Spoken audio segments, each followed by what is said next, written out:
quanto mais dedicação, quanto mais você se debruçar sobre o problema das pessoas, porque todos os que procuram a justiça estão disputando, na verdade, um bem da vida dela. Quanto mais dedicação, quanto mais sensibilidade você tiver para isso, talvez a sua decisão tenha a possibilidade de se aproximar mais da justiça de que todo mundo anseia e espera. Meu nome é Fábio Klein de Oliveira. Eu sou nascido numa cidade do noroeste do estado do Espírito Santo chamada Alto Rio Novo, uma cidade das menores do estado do Espírito Santo, de menor população e que eu carinhosamente chamo de capital escondida do estado do Espírito Santo.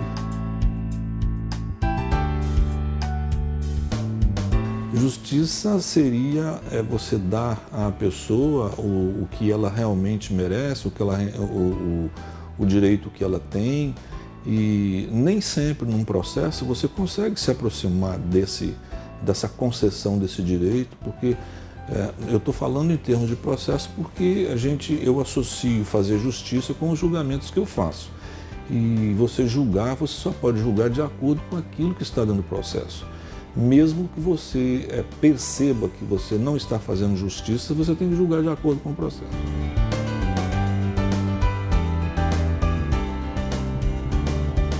A função do Tribunal de Justiça, basicamente, é de rever as decisões dos juízes de primeiro grau.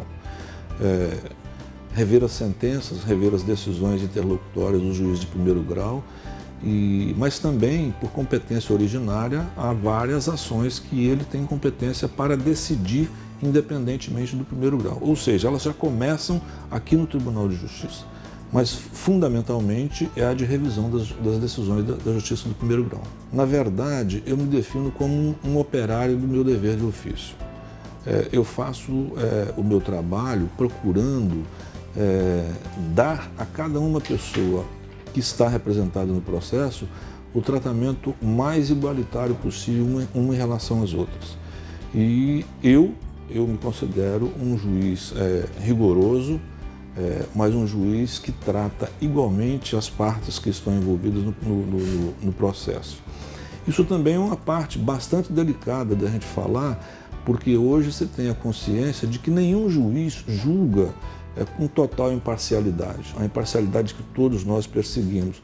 Essa imparcialidade também para a gente é até uma ficção, porque quem julga, julga de acordo com aquela forma que ele tem de pensar, com a forma que ele tem de interpretar as coisas que ele vê, que ele analisa. A análise que ele faz das provas, ela é carregada também num certo subjetivismo que é próprio de quem julga. Então, eu me defino um juiz assim, que procuro fazer as coisas da forma mais simples possível, com o maior rigor possível e dando um tratamento igual a todo mundo que está no processo. Eu comecei minha carreira jurídica quase que por acaso, porque eu nasci e cresci ouvindo meu pai dizer que eu seria engenheiro. Mas, infelizmente, eu não passei no primeiro vestibular de engenharia que eu fiz e ele acabou, sem eu saber, me inscrevendo no vestibular da Faculdade de Direito. Eu fui fazer, passei e comecei a estudar Direito. E o meu pai, ele já atuava nessa área porque ele era delegatário de uma escrivania extrajudicial, ele era escrivão do Registro Civil e era tabelião. E isto estabelecia entre ele e os juízes da comarca onde ele atuava uma relação. E pelo fato dele também ter essa relação e pelo fato de eu também passar depois de um determinado momento a trabalhar no cartório junto com ele, eu comecei a me relacionar com essas pessoas. E isso acabou me estimulando a continuar a faculdade de Direito. Embora eu a tenha interrompido num determinado momento para fazer um curso de matemática na Universidade Federal do Espírito Santo, para poder dar aula em escolas de primeiro grau e já com o pensamento de me independer financeiramente até antes de concluir a faculdade de Direito. Depois que eu concluí o curso de matemática, eu dei aula 2 anos, depois fui diretor de uma escola 2 anos no interior e passei a me dedicar à minha carreira de advogado. Advoguei por 6 anos, durante esses 6 anos eu fui por 5 anos defensor público de uma comarca. E isso acabou virando a minha atividade principal e eu me dediquei E estimulado pelos juízes e pelos promotores com quem eu trabalhei durante esses tempos, é que eu comecei a pensar em fazer um concurso para juiz, motivado pelas opiniões deles a respeito do trabalho que eu conseguia desenvolver. E estimulado por isso e também procurando, vamos dizer, galgar outras posições na vida, eu acabei estudando e fazendo concurso para juiz e me tornei juiz em 1983. Já faz mais de 30 anos que eu sou juiz. Eu fui promovido no ano de 2007. Eu fui promovido por merecimento, mas eu considero a minha promoção quase que por antiguidade, porque na verdade só tinham 2 colegas mais antigos do que eu e eles também foram promovidos junto comigo. Então o tribunal criou 4 vagas e eu fui promovido nessa ocasião.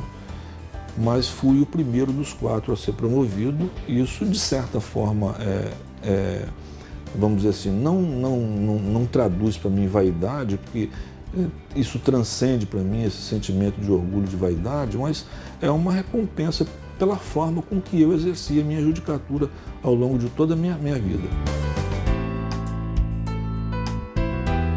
Eu sou casado já desde 1975, eu tenho 2 filhos, tenho um filho que é promotor de justiça já há mais de 5 anos, ele tem 2 filhos, tem o Renzo, que é o meu primeiro neto, e agora recentemente tem a Manuela, que nasceu em outubro do ano passado, que é a minha netinha mais recente, e tem um filho que é oficial de justiça, mas que é solteiro, mas tem uma união estável com a namorada, né? Como hoje acontece normalmente nos dias de hoje, e ele é oficial de justiça e trabalha na Serra. O meu filho, que é promotor, trabalha na comarca de Colatina. O nome da minha esposa é Ediceia Pereira Simões. O nome do meu filho, que é promotor, é Bruno Simões Noia de Oliveira. E o nome do filho, que é oficial de justiça, é Dante Simões Klein de Oliveira. A vida em família é muito boa, sabe? Eu tenho 2 filhos maravilhosos, uma excelente companheira na minha vida e eu não posso reclamar absolutamente nada disso. Meu pai teve dificuldades financeiras para me manter no estudo, primeiro em Colatina e depois aqui em Vitória, mas eu também sempre fui uma pessoa cuidadosa com meus estudos, nunca dei trabalho a ele, nunca dei decepções a ele em relação a esse tempo que eu passei fora de casa. Foi uma infância normal, uma infância de uma pessoa nascida num lugar onde ele sequer conhecia televisão. A única atividade de lazer que eu conhecia era bola, era futebol. E na adolescência eu já comecei a sair de casa, fui estudar em Colatina e tive muitos amigos, e em função também de jogar futebol, porque era o nosso principal lazer naquela ocasião. E nós tínhamos isso como... O nosso lazer básico era jogar futebol, era cinema e quase nenhuma outra coisa. Depois que chegou a televisão, a gente começou a ver televisão. Mas isso já foi lá por volta de 1964, 65, eu não me lembro mais.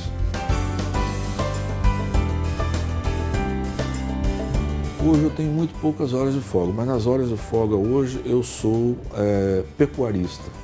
Entendeu? É o que eu mais faço hoje nas minhas horas de folga, é cuidar da minha propriedade.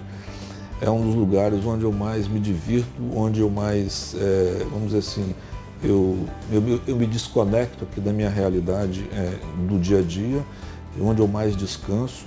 E outra coisa que eu gosto muito, aliás, eu não sei viver, é sem amigos ao meu lado.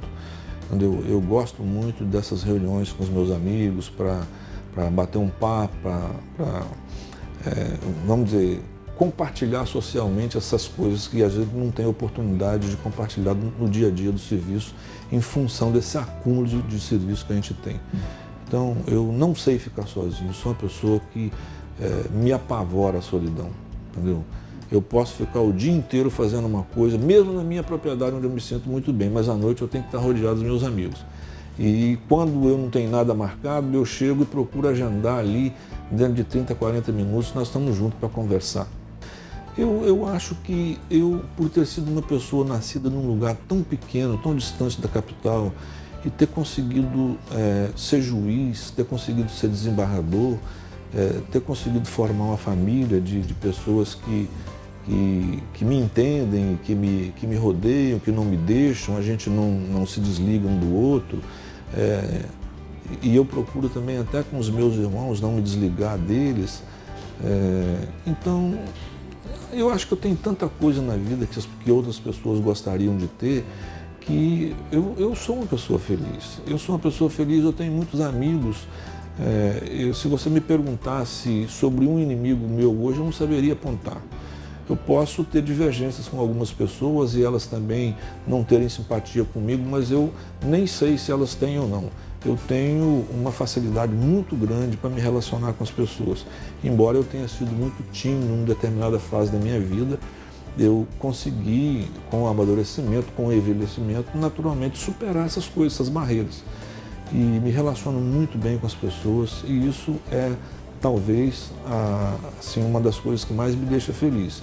Uma coisa que eu sempre procurei ensinar aos meus filhos é que a vida, você não vence na vida pela força, você vence pela inteligência e pelas amizades que você tem. Então, a cada amigo que você conquista, você tem mais um tempo de sobrevida, mais alguém com quem você se ocupar, com quem você se envolver e com quem você compartilhar as coisas que você, os seus planos, os seus sonhos, as suas fantasias.